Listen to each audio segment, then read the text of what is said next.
It's nearly 3 years since Grenfell, and yet across the country, thousands of residents are still living in buildings deemed unsafe as they're coated in flammable cladding. Among them Natalia, who's 6 months pregnant and a leaseholder at this high-rise block in Leeds.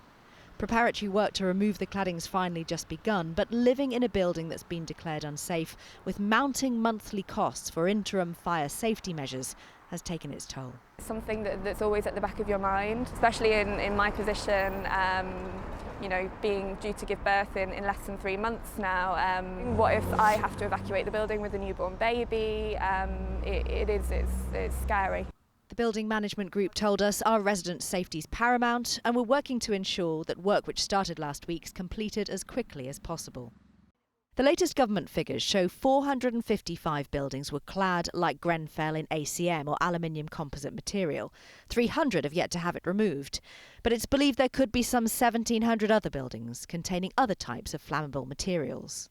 For leaseholder Rachel Loftus, the delays on removing cladding from her Leeds building block have cost her £10,000 so far in extra fire safety measures. Timber cladding that comes round.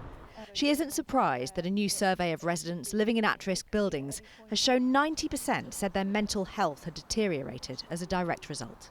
I think it has to be a wake-up call that 1 in 5 people said that they'd thought about suicide or self-harm. That's a shocking statistic, and it's something that we really do have to do something about, because I think the mental health impact of this cladding is probably as dangerous to people's lives as the actual impact of the cladding. My building's got exactly the same type of material on as Grenfell. Will Martin leads the UK Cladding Action Group and authored the residents' mental health report. The fact that 300 buildings today have still got the Grenfell material on is a massive sign of disrespect to those people who lost their lives at Grenfell. The fact that the pace of this remediation is so slow and that we're still having to fight every single day for a basic human right, which is to live in a safe house. 3 years on, the government admits there is much still to be done, and those living in potential fire traps are leading calls for extra funding to speed up work and allow them to feel safe in their own homes. Catherine Jacob, 5 News.